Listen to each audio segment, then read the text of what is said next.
जय श्री कृष्णा दोस्तों, आप सभी का स्वागत है हमारे चैनल प्रज्ञान में। आइए आज हम लोग राजा त्रिशंकु की कहानी जानते हैं। इक्ष्वाकु वंश में त्रिशंकु नाम के एक राजा हुए। राजा त्रिशंकु की इच्छा थी कि वो सशरीर स्वर्ग जाए। इसके लिए उन्होंने वशिष्ठ जी से अनुरोध किया, लेकिन वशिष्ठ जी ने इस कार्य करने के लिए असमर्थता जताई। फिर त्रिशंकु ने यही प्रार्थना वशिष्ठ जी के पुत्रों से भी की, जो दक्षिण प्रांत में तपस्या कर रहे थे।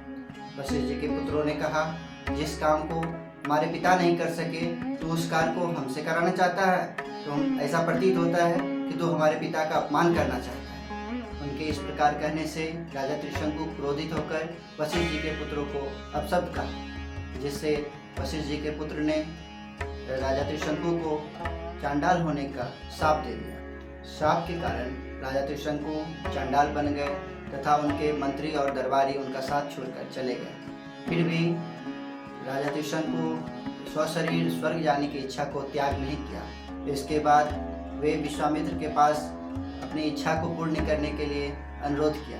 विश्वामित्र जी ने कहा, तुम मेरी शरण में आए हो, मैं तुम्हारी इच्छा अवश्य पूर्ण करूँगा।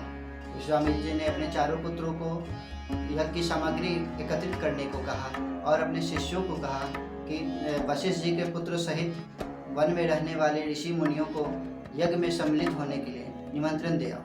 सभी ऋषि मुनियों ने निमंत्रण को स्वीकार कर लिया, परंतु वशिष्ठ जी के पुत्रों ने निमंत्रण को अस्वीकार करते हुए कहा कि जिस यज्ञ में यजमान चंडाल हो और पुरोहित क्षत्रिय हो, उस यज्ञ में हम सम्मिलित होना स्वीकार नहीं कर सकते। यह सुन विश्वामित्र ने वशिष्ठ जी के पुत्रों को कालपास में बंद यमलोक जाने और 700 वर्षों तक चांडाल की योनि में विचरण करने का श्राप दे दिया और विश्वामित्र जी यज्ञ की तैयारी में लग गए।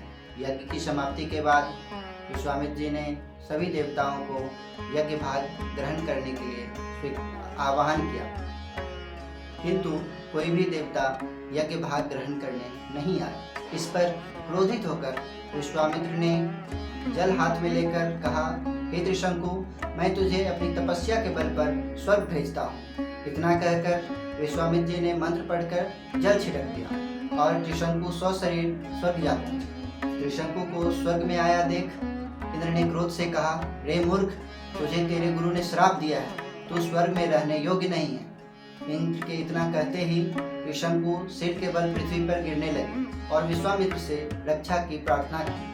विश्वामित्र ने उन्हें वहीं ठहरने को कहा और अपनी तपस्या के बल पर स्वर्ग की सृष्टि बना दी तथा नए तारे और दक्षिण में सप्तऋषि मंडल की रचना कर दी। तो दोस्तों, ये थी राजा त्रिशंकु की कहानी। आगे इसी तरह रोचक कहानी सुनने के लिए फिर जुड़ेंगे, फिर मिलेंगे, लेकिन उससे पहले चैनल को जरूर लाइक, शेयर और सब्सक्राइब करते हैं। जय श्री कृष्ण।